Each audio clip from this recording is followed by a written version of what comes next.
Você ouve agora Portal Sudoeste Notícias, segunda edição. Tudo sobre os acontecimentos mais importantes você fica sabendo aqui.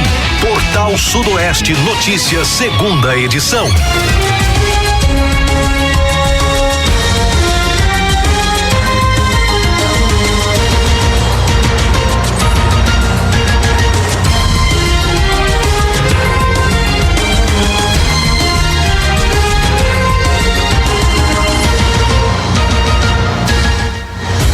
Para você de rádio ligado na Portal Sudoeste, muito boa tarde, um excelente almoço, muito obrigado pela sua companhia, sintonia e audiência. Quinta-feira, 17 de outubro de 2024, a partir de agora você acompanha o Portal Sudoeste Notícias, segunda edição. Você também participa no nosso telefone, nosso WhatsApp, 77-3444-1043 e acompanha através do nosso site www.radioportalsudoeste.com.br ou também através do nosso aplicativo. O Portal Sudoeste Notícias, segunda edição, tem a apresentação do Luiz Brito, Emanuel Fernandes e Luciano Santos. Emanuel, boa tarde. Boa tarde, Luiz. Boa tarde, Luciano. A você, amigo ouvinte, um forte abraço. Muito obrigado pelo imenso carinho da sua audiência. Diga, Luciano, boa tarde. Daqui a pouco a gente cumprimenta aqui, portanto, o Luciano Santos. Portal Sudoeste Notícias e a previsão do tempo. Olha, segundo informações do Instituto Clima Tempo, o Livramento de Nossa Senhora Brumado e boa parte dos municípios da região sudoeste da Bahia registra tempo chuvoso durante toda esta quinta-feira. Também durante a noite o tempo deverá ficar nublado com possibilidade de chuva a qualquer hora. Temperatura de mínima de 20, máxima de 24 graus, com volume aguardado de quase 40 milímetros. Você está ouvindo Portal Sudoeste Notícias, segunda edição.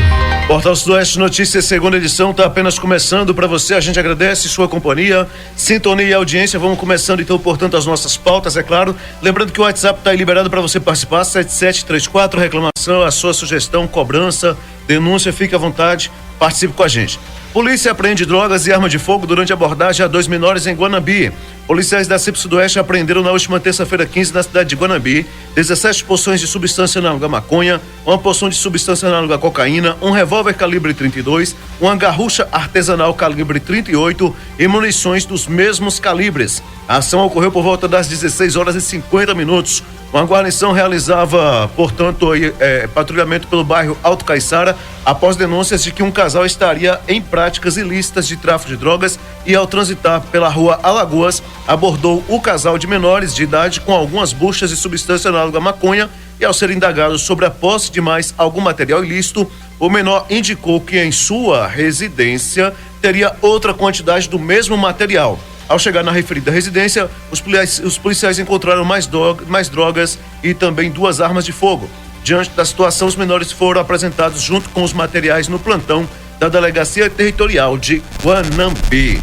Então tá aí, CIP Sudoeste apreenderam essas drogas, né, com esses 2 menores lá na cidade de Guanambi, Emanuel Fernandes. Bandidagem agindo e a polícia aí sempre atuando, né? Em muitos casos, né? A polícia menores, leva, né? São menores, aí vão entrar, prestar um depoimento, sair pela porta da frente e a polícia vai enxugando o gelo. Lamentavelmente é o que acontece, né? 12 horas e 7 minutos. Luciano? Já tá no ponto aí? Já deu sinal? Tá tudo ok, né? Luciano, boa tarde. Boa tarde, meus amigos, boa tarde, Manuel, boa tarde, Luiz. Tive um probleminha aqui com a internet, mas já estamos ok. Beleza. Como é que tá o clima hoje em Brumado? O clima aqui tá bastante agradável, tempo nublado, mas tá abafado, viu? Aquele calorão. Muita chuva durante a noite?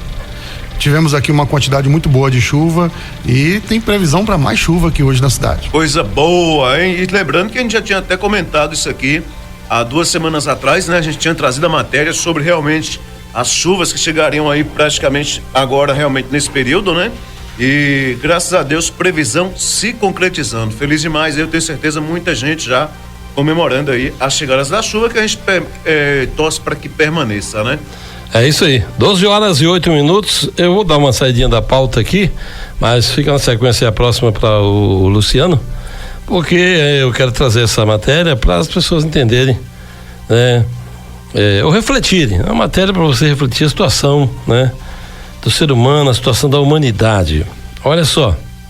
Mulher é presa após matar grávida, tirar bebê e fingir parto para ficar com a criança. Vamos à matéria para saber onde isso aconteceu.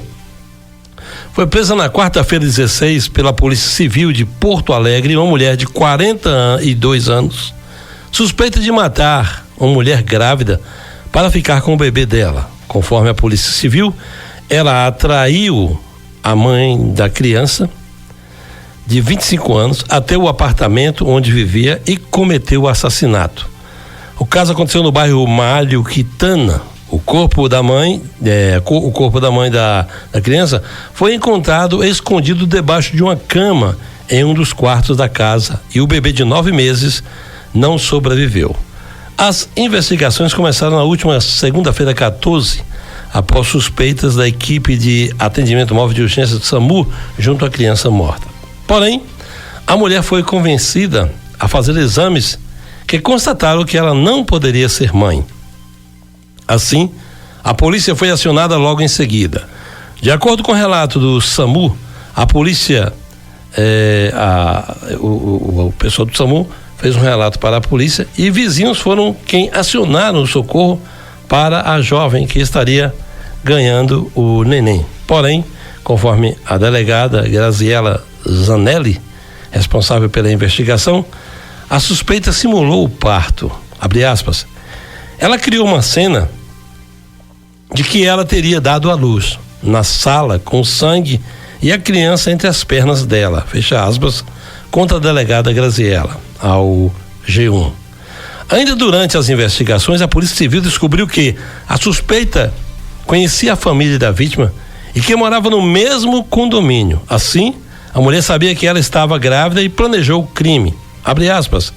Ela tinha histórico de tentar engravidar e não conseguir. Teria perdido uma criança tempos atrás, fecha aspas, continuou a delegada.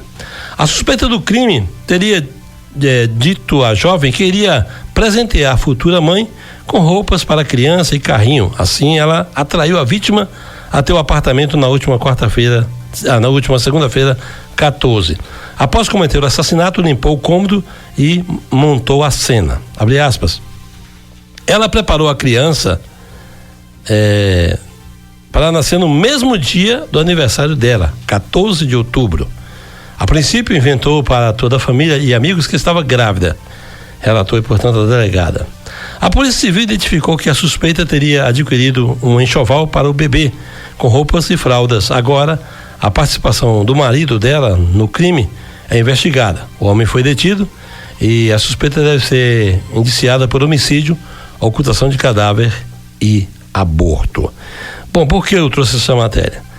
Para uma reflexão, né, de como anda a humanidade, de como está o ser humano, a mente doentia do ser humano, né? Essa mulher, por ser estéril, né? E talvez ela já tinha constatado isso com exames, né? E ela queria um filho a qualquer custo. E ela fez toda essa trama matando, né, a mulher de 25 anos que estava grávida. E aí então ela retira o bebê, coloca entre as pernas, faz toda aquela cena para que os vizinhos venham socorrê-la. Na realidade, a criança acabou morrendo e ela acabou assassinando aí a mãe da criança. Agora resta saber se o marido dela estava no meio disso tudo também, né? Seria mais fácil, porque eu disse chamar atenção para essa questão.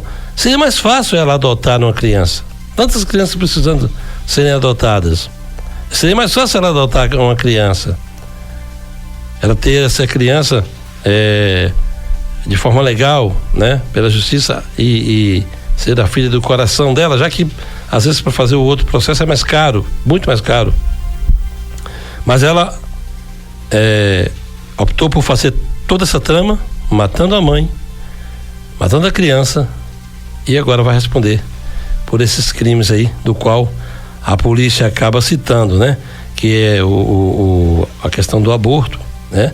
A questão também do homicídio e a questão da ocultação do cadáver. Então, o ser humano, a cada dia que passa, a mente do ser humano parece estar ficando doente. As pessoas parecem que cada vez mais se afastam da racionalidade, e isso é algo que tem preocupado, né? Muito, principalmente nós da imprensa que acompanhamos muitas notícias. Às vezes nós trazemos uma notícia dessa, não é para deixar você assim assustado, em pânico, não. É para você entender que nós precisamos, né? Às vezes ter um momento de reflexão na nossa vida, né? E quando acontecem fatos como esse, entender, meu Deus, o que está acontecendo com a humanidade? Algo de errado está acontecendo, né? Porque há tantos meios de você fazer a coisa certa e você vai fazer a coisa errada. No caso dessa mulher aí, essa barbaridade, essa crueldade, algo estarrecedor. Então vamos refletir, né? Vamos refletir. Está vendo aí, para aqueles que creem, está vendo um distanciamento do homem, né, com o Criador, e esse distanciamento está fazendo com que o homem, né, e quando eu estou dizendo homem aqui, eu falo ao ser humano na forma geral, né, esse distanciamento está fazendo com que o homem perca a sensibilidade, né, ele perca a racionalidade, e aí quer fazer as coisas ao seu modo, sem se importar com quem vai pagar o preço, com quem vai sofrer ou com quem vai morrer. Então, essa matéria, ela vem mais a título de reflexão para todos nós, tanto nós que passamos a matéria, como para você que está aí atentamente nos acompanhando. Eu concordo com você sobre a matéria, sobre a sua reflexão, em partes. Totalmente, infelizmente, eu não sou obrigado a concordar. Porque nada justifica matar alguém como ela matou, e principalmente tentar se passar pela mãe da criança. Quando você cita o sistema de adoção hoje no país, eu acho um sistema muito complicado. É muito burocrático hoje você adotar uma criança no nosso estado e principalmente no nosso país. Eu conheço pessoas aqui, inclusive, se for o caso, depois a gente pode até procurar para poder fazer uma entrevista, fazer um bate-papo, fazer uma matéria, que estão aí há mais de 10 anos aguardando o sistema de adoção e, infelizmente, até o momento, nada. Aí, na época, se eu não estou enganado, eu pedi um posicionamento, parece que do pessoal aí do sistema de adoção, do Ministério Público, e falaram, olha, tem que renovar a matrícula está vencida, não sei o que, isso e aquilo. Quer dizer, é uma burocracia tamanha, aí o cara faz a matrícula lá, ele não sabe que a matrícula vence, quer dizer, a matrícula vence, aí tem que renovar e fica não sei quanto tempo esperando e nunca sai, nunca nenhum posicionamento. Então é muito complicado, mas nada justifica esse crime brutal que aconteceu aí. Em hipótese alguma, nada justifica. Quando você fala aí sobre essa questão, Luiz, da burocracia, eu tenho uma filha, né, que é adotiva, né?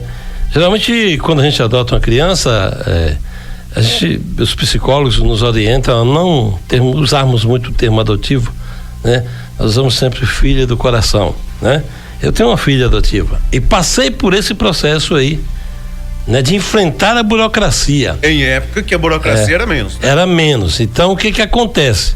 Eu tive que lutar por 2 anos para conseguir a situação. E para mim ter conseguido a situação, ou seja, para mim ter conseguido, né, a adoção, já a criança comigo em casa, né, saiu do hospital, foi para casa, né, eu tive que, infelizmente, já nos últimos momentos, já com todo medo de que pudesse haver qualquer um movimento contrário com relação à mãe que havia doado a criança, né, do momento que nasceu, então eu entrei em desespero, porque eu não sabia o que poderia acontecer.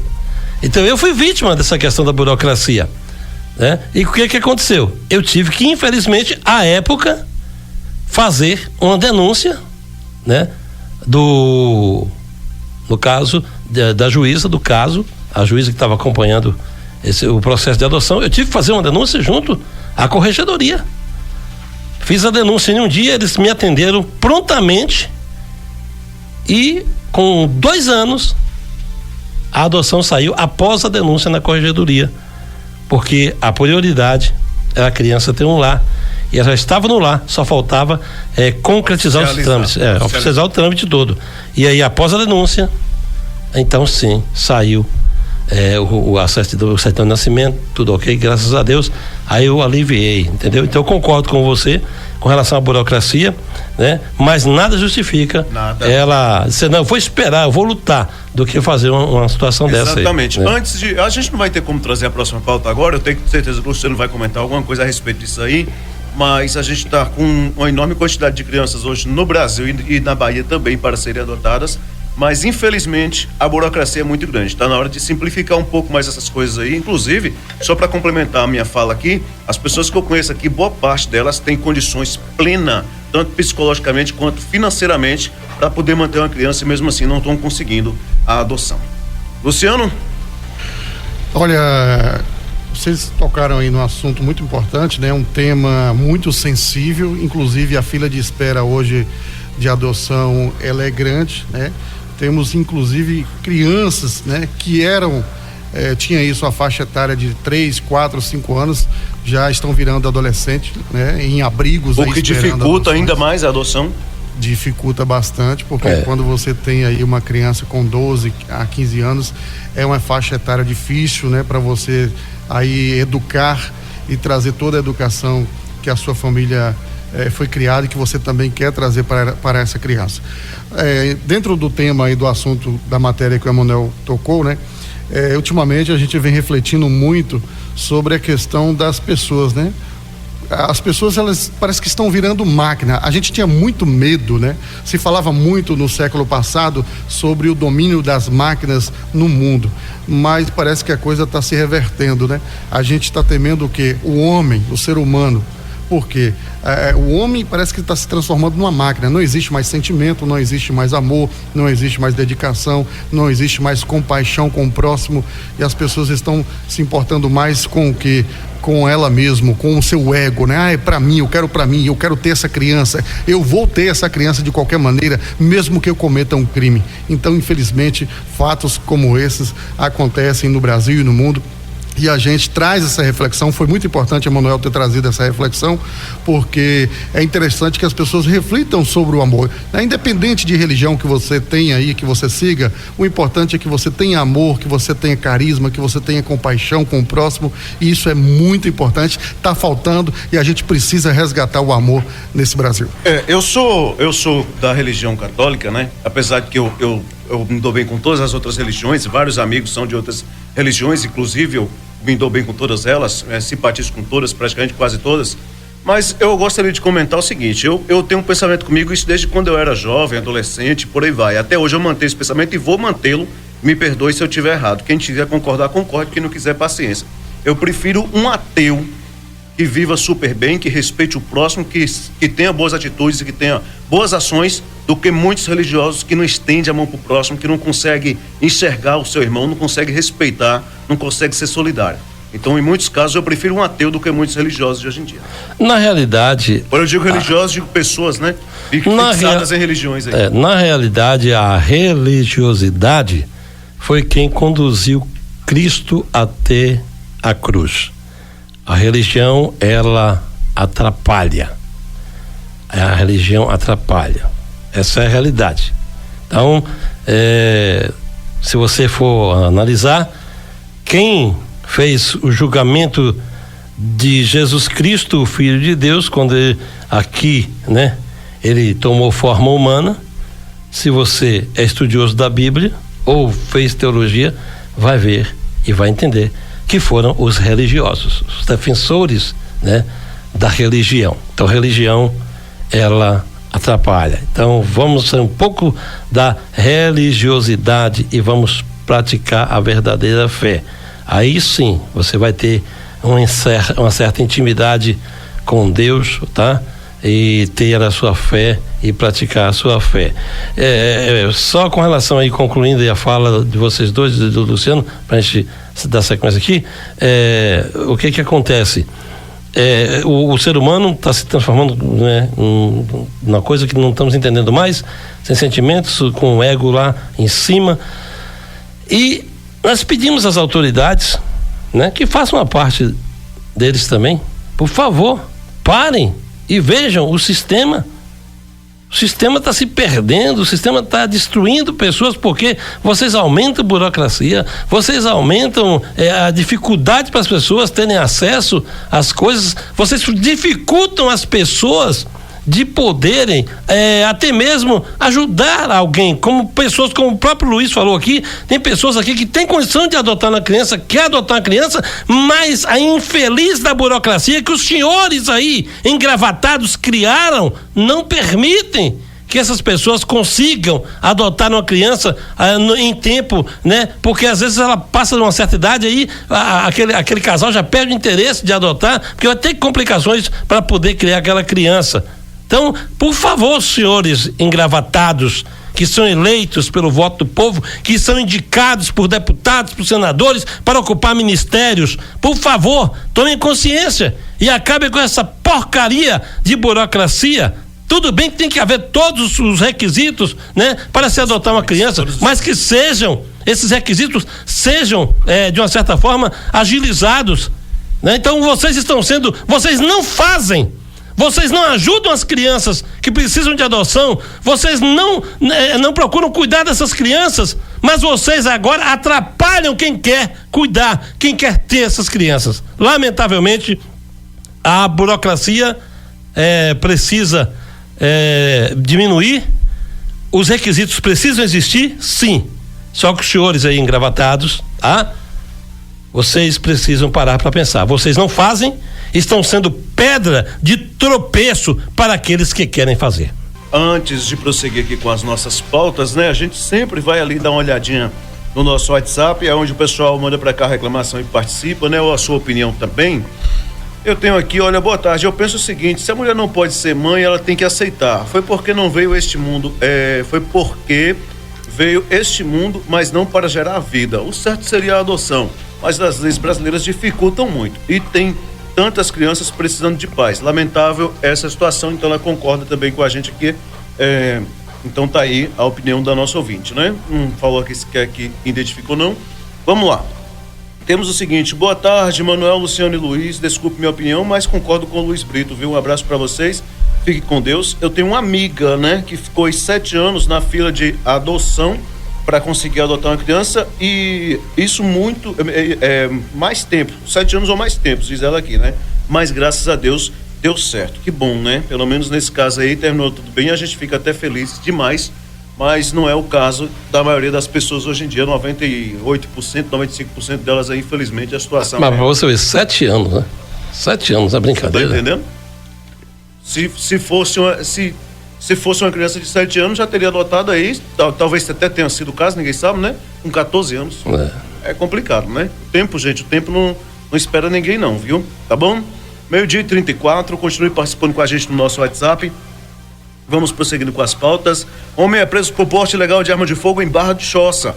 Homem foi preso na sexta-feira 11 por porte ilegal de arma de fogo na cidade de Barra do Choça. E o flagrante aconteceu por volta das 22 horas. De acordo com informações da 92ª CIPM Rural, em diligência continuada em apoio a policiais da Rondesp, a guarnição do pelotão de emprego tático operacional deslocou a residência de um suspeito de praticar tráfico de drogas na cidade. Ao se deparar com as guarnições, o homem empreendeu fuga, pulando vários muros vizinhos com uma arma de fogo em mãos. Ao fazer o cerco no local, o indivíduo havia tentado se desfazer da arma em um terreno que estava homiziado. Momento em que recebeu voz de prisão e foi conduzido ao DISEP para o registro da ocorrência. Muito bem. Aí, portanto, Barra do Choça também o negócio pegando. 12h35, Luciano.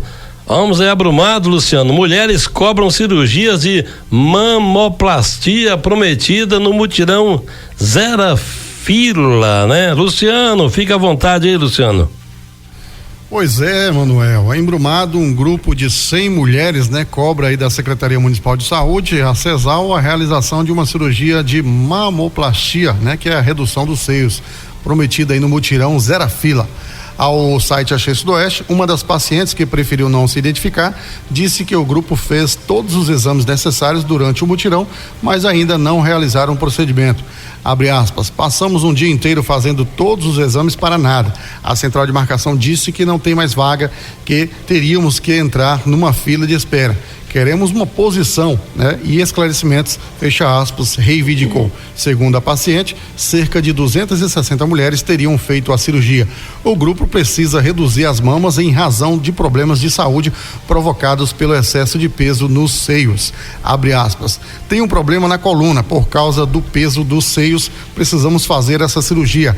Deram esperança pra gente, mas era nada garantido. Ninguém falou pra gente de número de vaga, fecha aspas, frisou. Inclusive, a Secretaria Municipal de Saúde, na rede social aqui da Prefeitura, lançou uma nota afirmando o seguinte, né? Deixa eu abrir essa nota aqui rapidinho pra gente trazer essa informação, né? Porque é aquele ditado que a gente vem falando aqui a semana inteira, né? A falta de orçamento, né? O orçamento cortado aí pelos vereadores. E aí a consequência está chegando agora. A Secretaria de Saúde informa que, devido à limitação financeira e contratuais, cirurgias de mama não poderão continuar, né? Aí, de acordo com a postagem feita na rede social, o sucesso do projeto Zero Fila, lançado no início deste ano, com o objetivo de eliminar a demanda reprimida de consultas e exames na central de marcação, essa iniciativa aí que foi feita pela administração municipal, infelizmente, né, no entanto, após a realização das cirurgias e a divulgação aí espontânea feita por pacientes em um renomado profissional da área estética, houve um aumento significativo no interesse pelo procedimento. Aproximadamente 380 mulheres manifestaram desejo de realizar a cirurgia. Graças ao comprometimento e dedicação da equipe da Secretaria de Saúde, foi possível ampliar aí o atendimento para 260 pacientes, superando o número inicial previsto. Contudo, devido a limitações financeiras e contratuais, nem todas as interessadas puderam ser atendidas. O secretário de Saúde, o senhor Cláudio Soares Félix, expressou gratidão aí pela confiança da população e reafirmou o compromisso da Prefeitura em buscar soluções para continuar atendendo a crescente demanda e melhorar os serviços de saúde no município. Abre aspas, continuaremos a buscar soluções para atender a todos os brumadenses e manter nosso compromisso com a saúde e o bem-estar da comunidade, fecha aspas, declarou aí Cláudio Soares Félix. Infelizmente, por conta de cortes no orçamento do município, algumas situações de saúde na nossa cidade, elas terão que ser retidas, né, por conta do orçamento anual que não foi aprovado aí pela Câmara Municipal de Vereadores. Aí, portanto, né, as consequências da legislatura passada, né?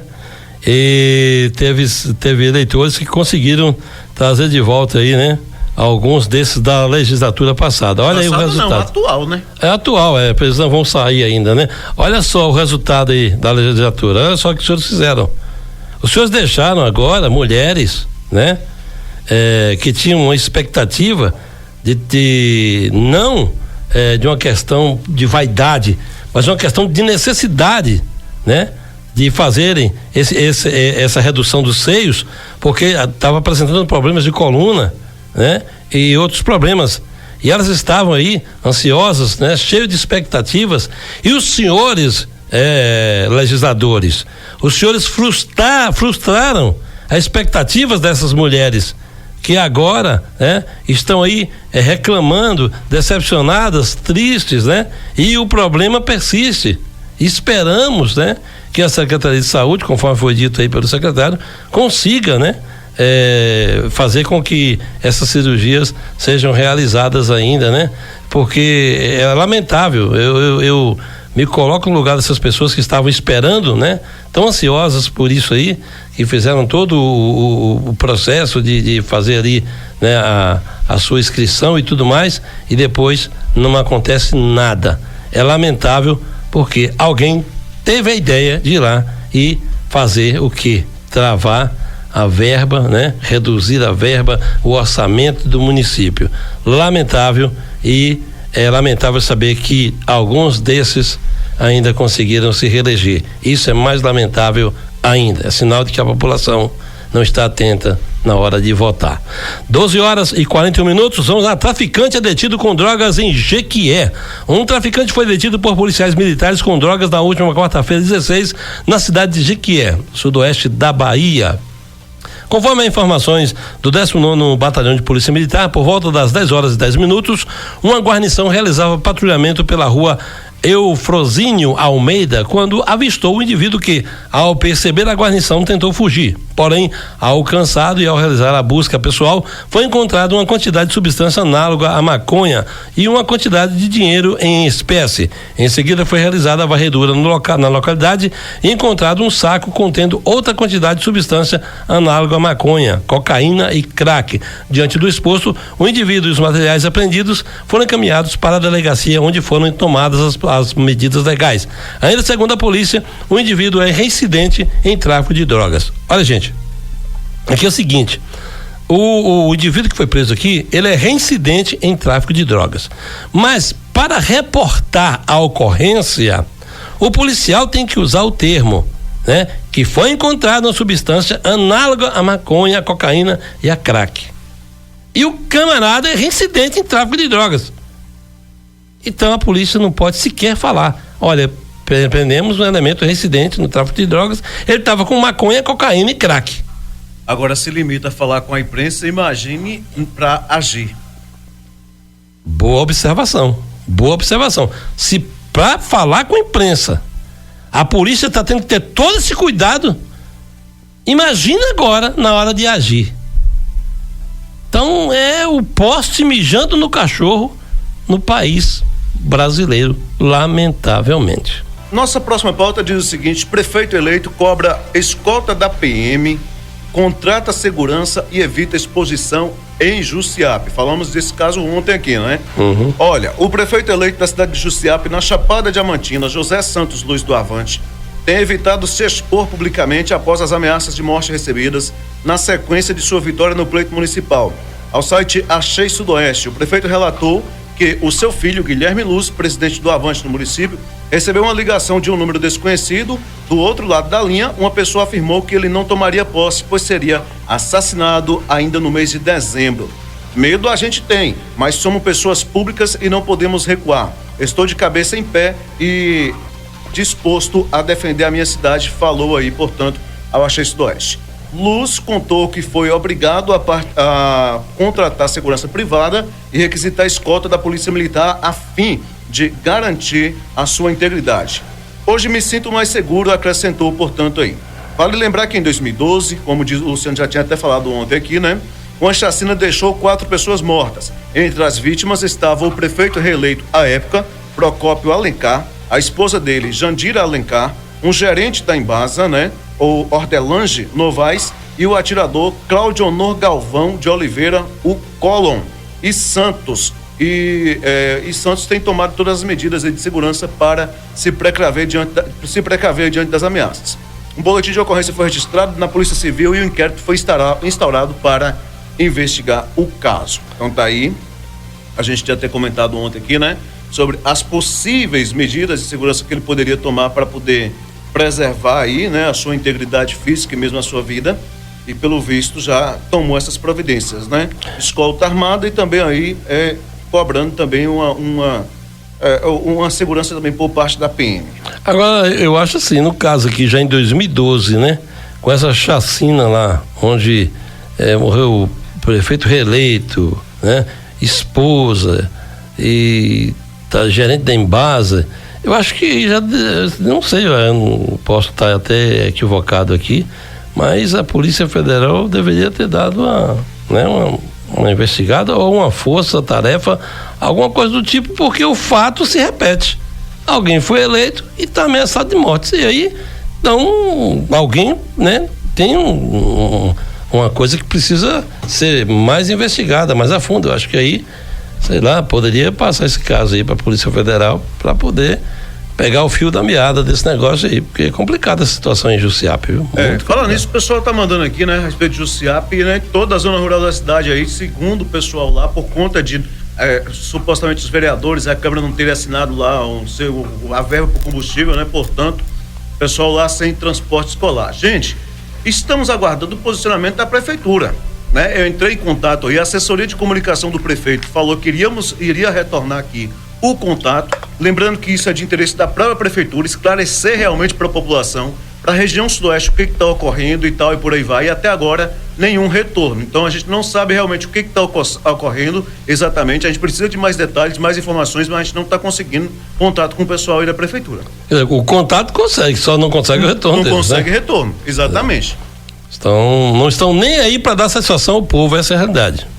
Né? O Emanuel, você falou aí da questão da Polícia Federal até intervir aí nessa situação de Jussiape. Inclusive, eu estava vendo uma matéria publicada no site UOL, também em 2012, e na época 3 delegados foram designados para ouvir testemunhas lá na cidade com relação ao assassinato, né, do prefeito à época eleito, o Procópio Pereira de Alencar, né? E aí, só que a gente não tem mais informações, né? Só teve aí aquela investigação na época, 3 delegados foram designados, foram ouvidos aí testemunhas, mas e aí, de lá para cá, o que aconteceu? O que ocorreu? Essa denúncia, ela segue aí no Ministério Público, ela segue em julgamento? E lhe digo mais, não é só Jussiape não, aqui em muitos pontos aqui, em muitas cidades, tem muitos crimes que estão até hoje sem resposta. Muitos, e bota muito. A gente não sabe. E se bota teve investigação, nisso, né? O que eu sei é o seguinte: muitas dessas cidades que estão sem respostas, começa a investigação com o delegado. Na maioria das vezes não tem o delegado, né? É delegado de outra cidade que responde pela cidade. Aí passa para outra cidade, aí volta lá, não sei, para a cidade, não sei da onde, e vai trocando e fica um delegado substituto. Aí entra outro, aí fica na responsabilidade da comarca tal, e resposta dos crimes. Elucidação nenhuma. Nada. Vários crimes não são elucidados, lamentavelmente. Não estou aqui tecendo críticas a nenhuma instituição, mas a realidade é essa, né? Os crimes não são elucidados. Tá aí, o Luciano colocou aí, né? 3 delegados e o fato se repete agora. O prefeito eleito está sendo ameaçado juntamente com o seu filho e com uma afirmativa na ameaça: ele não tomará posse. A pessoa que fez a ameaça foi taxativo: ele não tomará posse. E no caso anterior, em 2012, né, houve uma chacina. 3 delegados vão para lá e tal, e investiga e conversa. E aí, deu em quê? Alguém pode falar? Será que alguém pode explicar alguma coisa? Pelo jeito não. Luciano, pode seguir aí. Mas aí a gente também abre uma ressalva, porque infelizmente hoje no Brasil falta-se comarcas, falta-se juízes para julgar inúmeros processos, né? São filas e mais filas, pilhas, né? Filas não, pilhas, são pilhas enormes de processos que estão acumulados aí em alguns fóruns do nosso Brasil, principalmente no interior, nas cidades pequenas. Eu estava conversando outro dia com uma pessoa, eu não sei se foi aqui dentro do jornal, porque a mente da gente é muita coisa ao mesmo tempo, mas alguém comentou assim: olha, se tivesse um juiz em cada cidade, eu acho que os processos hoje que estão aí em andamento, pelo menos metade deles já estariam aí com a resolução. Tem que ter o juiz, e esse juiz tem que ser bem dedicado, né? É o caso aí de Brumado, por exemplo, o juiz, a gente observa que ele é bem dedicado, ele atua, né? Não quer ver processo acumulando. Isso é muito importante, mas não é a realidade do nosso país, né? São exceções, né? Lamentavelmente, né? 12h56, 12h56, nós vamos dando sequência aqui. Tem o WhatsApp aí, Luiz, pode ficar à vontade, se tiver aí. Não? Muito bem. Então nós vamos dando sequência aqui à nossa pauta, tá? Mantendo você muito bem informado. E você pode participar, tá ok? Pode ficar à vontade no nosso WhatsApp. O governo federal decide não adotar horário de verão neste ano. O governo federal descartou a possibilidade de instituir o horário de verão este ano.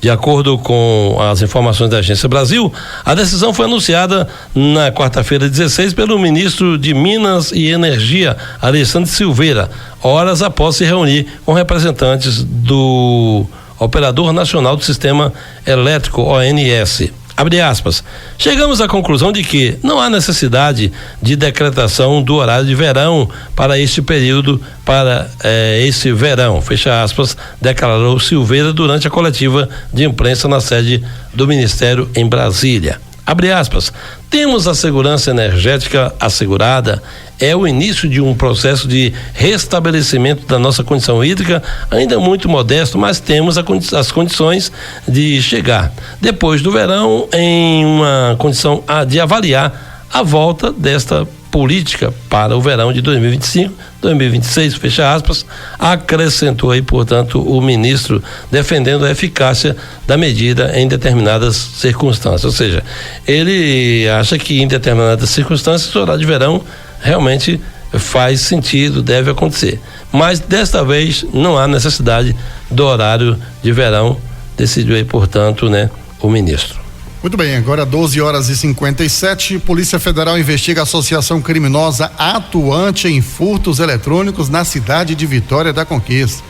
A Polícia Federal deflagrou na manhã desta quinta-feira, 17, a Operação Worms, cujo objetivo é desarticular uma associação criminosa voltada à prática de furtos eletrônicos e desvio de valores de contas bancárias de terceiros, os conhecidos aí hackers.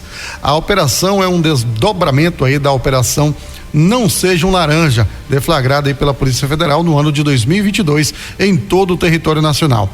As investigações demonstram que o núcleo existente em Vitória da Conquista era composto primariamente por 5 integrantes que teriam desviado aproximadamente no ano de 2021 mais de 1 milhão de vítimas espalhadas aí por todo o Brasil. Esses valores sempre eram aí direcionados para contas de laranjas e, em seguida, repassados para os fraudadores que os usufruíam de diversas formas. Os delitos apurados na operação são de associação criminosa, furto qualificado e estelionato qualificado, cujas penas máximas podem somar mais de 15 anos de prisão. Tá aí, esses estelionatários, tomaram aí cerca de 1 milhão de reais aí dessas vítimas espalhadas por todo o Brasil. É isso aí, tá aí a operação, segundo a tradução aqui do inglês, é Vermes, Operação Vermes, seria essa em português, pelo menos é o que nós temos então aqui. A gente espera que a Polícia Federal consiga colocar a mão nos vermes, Com certeza. O ouvinte manda, boa tarde, amigo. Não vou me identificar. Em Capeba, no município de Dom Basílio, tem um marginal envenenando os animais e cachorros e gatos. Situação complicada, Inclusive, tá dando uma cana amuada isso aí, Se ficar comprovado e a polícia conseguir pegar realmente, já era. É uma cana daquelas. Agora 1h08, 1h08, Chapada Diamantina conquista indicação geográfica para cafés produzidos na região. A Chapada Diamantina, reconhecida mundialmente por suas belezas naturais, consolida sua posição como uma das regiões cafeeiras mais promissoras do Brasil.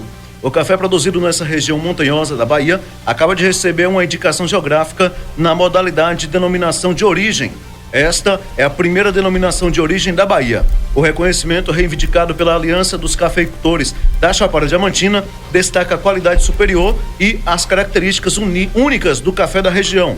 Estudos realizados pela Universidade Estadual do Sudoeste da Bahia, UESB, e pela Universidade Federal da Bahia confirmam que fatores como altitude, temperatura e orientação da encosta, onde os cafezais são cultivados, combinados com práticas pós-colheita tradicionais, são determinantes para a qualidade do café. De acordo com o Instituto Nacional de Propriedade Industrial, INPE, a denominação de origem Chapada Diamantina abrange 24 municípios da mesorregião centro-sul baiano, incluindo Lençóis, Mucugê, Piatã e Rio de Contas, entre outros. Os cafés dessa região, todos da espécie Coffea arábica, destacam-se por suas notas sensoriais exclusivas, como acidez cítrica, corpo encorpado e um contragosto prolongado. Cafés processados por via seca, natural, da Chapada, frequentemente atingem resultados superiores a 85 pontos na metodologia da Specialty Coffee Association, portanto, competindo aí de igual para igual com os melhores cafés colombianos e etíopes. Essa conquista é um orgulho para a Bahia e um reconhecimento ao trabalho incansável dos cafeicultores da Chapada Diamantina, comemorou o secretário da Agricultura da Bahia, o Alisson Tum. A IG, portanto, aí consolida a Bahia como um polo de produção de café de alta qualidade e abre novas perspectivas para o setor, impulsionando a economia local e fortalecendo a marca. Café da Bahia no mercado nacional e internacional. Então tá aí, né? Muito bem, 13h10. Só fazendo aqui uma observação, Luiz, com relação aos nossos ouvintes que participam no WhatsApp, às vezes as pessoas mandam um áudio, um texto, já no término do programa, né? Como aconteceu ontem aí, né? Um áudio, aí não vai para o ar, tá ok? Porque já terminou o programa, o assunto também já não tem mais como a gente voltar no outro dia com o assunto, tá bom? Então, você que quer participar, participe em tempo hábil aí, tá bom? Pra gente poder levar o seu áudio, o seu texto aí, tá bom? E assim comentarmos aqui. Olha, eu vou sair da sequência da pauta, trazendo a matéria aqui e querendo aí ouvir a opinião do Luiz e também do Luciano, e caso os nossos ouvintes queiram também participar através do WhatsApp, fique à vontade. Deputado quer proibir pesquisas durante período eleitoral. Então eu quero ouvir, depois da matéria, eu quero ouvir a opinião do Luiz, do Luciano e dos nossos ouvintes, caso queiram participar. O deputado federal Ricardo Aires, do Republicanos do Tocantins, propôs um projeto para proibir a divulgação de pesquisas eleitorais durante as campanhas. Segundo o parlamentar, em sua justificativa, proposta é motivada para impedir, abre aspas, a influência indevida de que os resultados dessas pesquisas podem exercer sobre o eleitorado, fecha aspas. A informação é da coluna de Igor Gadelha, do portal Metrópolis. Em caso de descumprimento, o deputado propõe multa que varia de 500 mil a 2 milhões, além de possibilidade de o Tribunal Superior Eleitoral cassar a certificação de empresas que divulgarem sondagens de voto. Ele acredita que quando as pesquisas são divulgadas em massa durante o período eleitoral, podem distorcer o debate público e influenciar indevidamente o voto dos cidadãos. O deputado, no entanto, abre uma exceção para as pesquisas internas.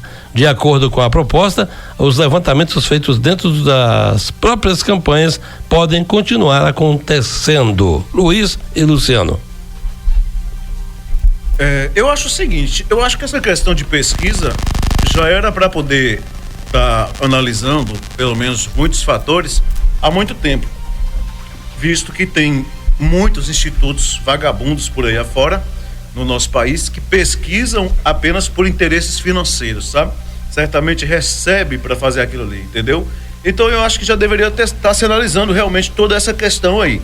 Agora, quando coloca aqui, olha, que pode fazer pesquisas internas, ou seja, dentro dos partidos, isso, querendo ou não, isso não vai mudar nada, porque vai deixar vazar, vai deixar sair alguma coisa e tal, e por aí vai. Então, eu acho que não vai funcionar muito bem, não. Acho que se for proibir, tem que proibir para todos. Nesse negócio de proibir de um, não proíbe de outro, e proíbe dali, e proíbe daqui, mas eu concordo com ele aí, quando ele diz que influencia o voto, até porque tem pessoas que dizem, eu não vou votar com quem perde, eu só voto com quem ganha. Então já acompanha a pesquisa. Ela realmente influencia o voto, isso a gente sabe.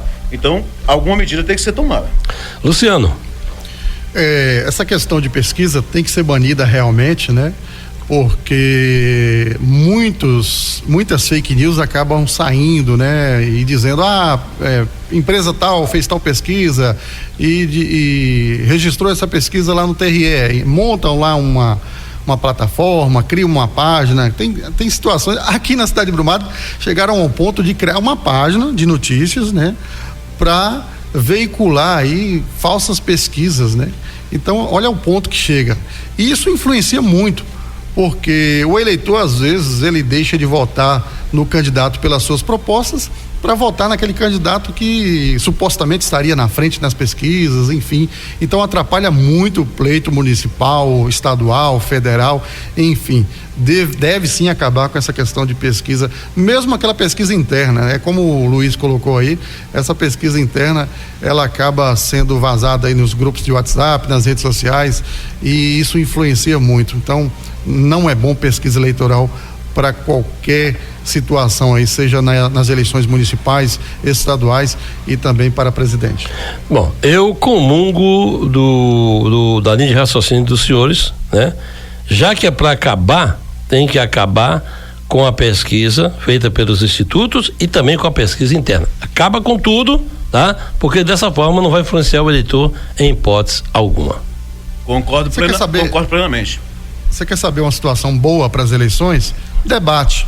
Melhor coisa que tem. Agora, sem cadeirada, viu? Não, deixa a pessoa em pé. Debate, tira as cadeiras. É ótimo porque vai expor aí as propostas de qualquer candidato. Eu acho que deveria ter até debate para vereador, só que são muitos, né? Se você pegar uma capital aí, tem mais de 500 candidatos a vereadores, então é complicado. É complicado e também tem aqueles que não gostam nem de falar muito também, né? Mas é aquela coisa, tem uns que ganham com a boca fechada, né? Então não quer nem debate. Teve muitos. Agora, voltando aqui sobre a questão da questão da pesquisa, você olhe bem, eu não sei se vocês acompanham pesquisa há muito tempo, mas em 2018 todos os institutos de pesquisa diziam que o Bolsonaro perderia as eleições no segundo turno para qualquer candidato. Tá entendendo, né? Resumindo, a Haddad foi lá e perdeu para o Bolsonaro. Na Bahia a mesma coisa, se dependesse de pesquisa, na eleição passada a Semineto estaria eleito, né?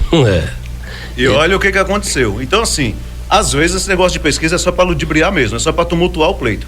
Então tá aí, o deputado tá entrando aí, querendo que acabar com esse negócio aí. Pra ele, viu? Parabéns aí. Como é que é o nome do cidadão? Ricardo Aires, né? Isso, Republicano de Tocantins. Isso. Muito bem, seu Ricardo. Até que enfim, né? Pensou só no próprio umbigo, não. Tá certo. Muito bem, tem zap? Fica à vontade. Não, tá tranquilo aqui. Pode seguir a pauta aí, Luciano. Vamos lá então, né? Olha, prefeituras de Encruzilhada e Hélio Cardoso terão que se abster de realizar pagamentos a escritório advocatício. Na sessão desta quarta-feira, dia 16, os conselheiros que compõem a segunda Câmara do Tribunal de Contas dos municípios da Bahia ratificaram 2 medidas cautelares, determinando aos prefeitos de Encruzilhada, né, o Weixley Teixeira Silva, e de Érico Cardoso, o Heraldo Félix da Silva, que se abstenham de realizar pagamentos de honorários advocatícios ao escritório Monteiro e Monteiro Advogados Associados, ou caso tenham sido iniciados os pagamentos, que suspendam sua continuidade até o julgamento do mérito do processo de denúncia. Os contratos das 2 prefeituras com escritórios tinham por objetivo a prestação de serviços técnicos especializados para a execução de sentença já transitada e julgado, que determinou à União o pagamento aos municípios de valores milionários decorrentes do pagamento menor entre 1998 e 2006 do Fundo de Manutenção e Desenvolvimento da Educação Básica e de Valorização dos Profissionais da Educação. Em relação ao município de Érico Cardoso, o termo de ocorrência foi lavrado pela 11ª Inspetoria Regional de Controle Externo, destacando aí que no contrato entre o município e o escritório de advocacia foi verificado que o valor dos honorários advocatícios foi estipulado aí em 20% do total a receber, o que somaria aí R$3.173.816,91. Tendo em vista que o valor estimado a ser recuperado para os cofres públicos municipais é de R$15.869.084,59. Enquanto o termo de ocorrência referente à Prefeitura de Encruzilhada, lavrado pela 5ª IRCE, apurou que os honorários advocatícios previstos no contrato eram de 15% do total devido aí pela União ao município, o que renderia aí para os advogados R$6.761.027,09. Ambos os contratos para o conselheiro relator, o Paulo Rangel, ofendem os princípios da razoabilidade e também da economicidade e também as normas da instrução do TCM de número 01/2022 e também da instrução do TCM de número 01/2018, que estabelecem critérios para a contratação de escritórios de advogados por inexigibilidade de licitação, limites de gastos e prazos para os pagamentos. Durante a apresentação dos votos, os conselheiros ressaltaram a orientação da nota técnica 01/2022 2023, referente ao Fundef, e é o antigo Fundeb, que limita aí a 10% em relação ao valor a ser restituído ao município. Os honorários pactuados para os serviços de promoção do cumprimento de sentença do referido processo. Assim, por entender medidas cautelares pelo conselheiro relator Paulo Rangel, os conselheiros da segunda Câmara do TCM ratificaram a decisão, suspendendo aí os pagamentos até a análise final do processo e, claro, a decisão cabe recurso aí. As cifras são altíssimas, né? São cifras altíssimas. É o dinheiro do povo, né? É o dinheiro do povo, é o dinheiro do contribuinte. Então, o pessoal não tá nem nada. De milhões para lá. Vamos fazendo a festa. É um negócio complicado. Dupla suspeita de abandonar corpos na região metropolitana de Salvador usava tornozeleiras eletrônicas de Secretaria de Segurança Pública. 2 traficantes suspeitos de abandonar corpos na região metropolitana de Salvador, alcançados em Candeias na tarde de quarta 16, possuíam passagens pela polícia e usavam tornozeleiras eletrônicas. Rian Almeida Santos e Adson Emanuel da Silva dos Santos respondiam a processos por roubo, tráfico de drogas e porte ilegal de arma de fogo. A dupla integrava uma facção e era também suspeita de praticar assassinatos. Eles cumpriam pena na cadeia pública de Salvador e no dia 10 de julho deste ano foram colocados em liberdade pela Justiça, com a utilização de tornozeleira eletrônica. Com a dupla e outros 3 comparsas foram apreendidos 5 revólveres, munições e drogas. Então tá aí, né? Agora me diga uma coisa, foram alcançados, mas é o seguinte, detiveram ou simplesmente já passou dessa para melhor? Fiquei na dúvida aqui, né? Não tem a Secretaria de Segurança Pública não detalhou isso aí, né? Também não detalhou, né? Será que voltaram para a cadeia ou foram para outro lugar, né? Sabe-se lá, ninguém falou nada, né? Olha, eu vou fugir um pouquinho da pauta aqui, mas é só para trazer com a matéria. E depois você ainda está refletindo ainda sobre a matéria. Estou refletindo sobre a matéria aqui. Mas vai lá. Mas vamos lá. Os senhores podem ficar à vontade para comentar, os nossos ouvintes, caso queiram. A Jojo Todinho é homenageada na Comissão de Segurança da Câmara dos Deputados. Vamos ver o que diz aqui a matéria. A cantora e influencer Jojo Todinho foi homenageada na Comissão de Segurança da Câmara dos Deputados com a moção de aplausos na semana passada. O pedido de enaltecimento da influencer foi feita pelo deputado Coronel Meira, do PL de Pernambuco, que alegou que Jojo merecia o reconhecimento por seu posicionamento em defesa da segurança pública e pela liberdade da população. No mês passado, a cantora declarou que é uma mulher preta de direita, defendendo seus princípios e valores, mas sem extremismo. Jojo também informou que iria solicitar a retirada da música Arrasou Viado no YouTube e das plataformas de streaming, pois, segundo ela, a canção, que se tornou uma espécie de hino de empoderamento e apoio à comunidade LGBTQIAPN+, foi composta em um contexto que já não representa a sua visão.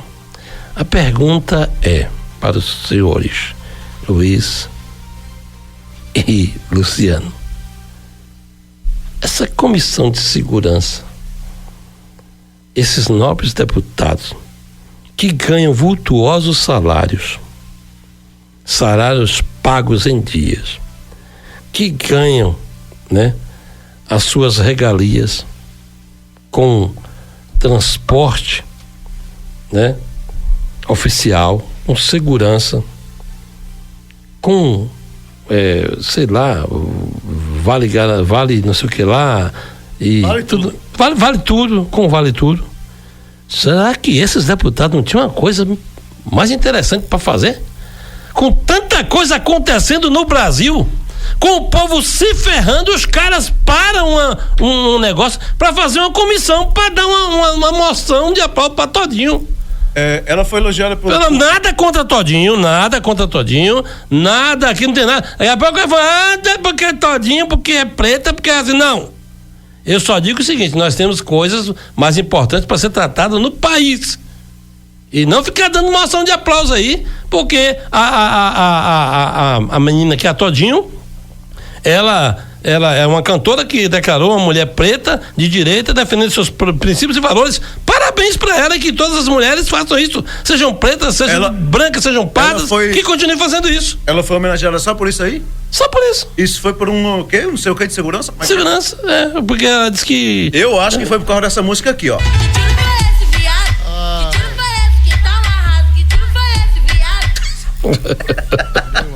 Eu não sei não, velho. Olha, os camaradas. Isso aí é pra vocês terem ideia do que tá acontecendo lá, ó. A Câmara dos Deputados, tá? Eles pararam tudo, vamos. O mundo tá acabando, tá? O mundo tá acabando, o Brasil tá se ferrando, o povo tá desempregado, passando fome, e a Câmara dos Deputados pra fazer isso aqui. Ô, Datena, vou usar aqui, Datena, seu jargão aqui, mas sem a cadeira, viu, Datena? Me ajuda aí, pô! Pelo amor de Deus! Diga, Luciano. Luciano, fala alguma coisa, filho. Olha, que tiro foi esse, Luiz? Que tiro foi esse? Praticamente a gente vai encerrar o jornal de hoje com esse tiro. Não tem que tá chegando, né? E ferindo a democracia do nosso país. Nada contra a personagem de jeito nenhum, de forma nenhuma, né? Mas assim, eu te garanto que nós temos lá várias pessoas, vários cidadãos que estão cuidando sim da nossa segurança. A gente sabe que tem ONGs aí que defendem as leis, que defendem a segurança pública do nosso país. Nós temos aí instituições que estão lutando aí no combate à violência, inclusive tirando crianças das ruas, tirando pessoas drogadas das ruas, tentando, né, socializar as favelas, tirando aí aquelas crianças do mundo do crime, do tráfico, do uso da arma que a gente vê nas redes sociais. Isso aí é fato, as crianças usando arma, né, fuzis, metralhadoras. Essas pessoas, essas ONGs, essas instituições, aí sim devem ter o nosso respeito, com certeza, e receber um mérito como esse aí. Agora, poxa, é o que eu te falei no início do jornal, o ser humano está virando uma máquina. Então tá aí, nada contra a Todinho, a Jojo Todinho. Ela é cantora, é influencer, tá? É uma mulher preta, assim, bem decidida, tá? Parabéns para Jojo Todinho nas suas atividades como cantora e como influencer. Agora, o deputado Coronel Meira, que tiro foi esse, deputado? Pelo amor de Deus. Tanta coisa para resolver, velho. 1h33, 1h33, a gente agradece a companhia, a sintonia e a audiência. Estamos finalizando, né? Com o tiro foi esse, portanto, então o Portal Sudoeste Notícias, segunda edição desta quinta-feira, não tá fácil pra ninguém não, viu? Não, tá fácil não. Muito obrigado pela sua companhia, valeu, gente, abraço, Manuel, abraço, Luciano. Boa tarde, Luiz, um abraço, boa tarde, Luciano. A você, amigo ouvinte, muito obrigado pelo carinho da audiência. Amanhã estaremos de volta com a permissão do grande e poderoso Deus. Valeu, Manuel, valeu, Luiz, uma ótima tarde a todos, obrigado a todos os nossos ouvintes. Você que está em casa, continue com a gente, daqui a pouquinho eu tenho aqui, ó, o anfitrião Lucas Guarnieri no Coquetel Radical, um coquetel de músicas no seu rádio. Boa tarde, pessoal. Você ouviu Portal Sudoeste Notícias, segunda edição.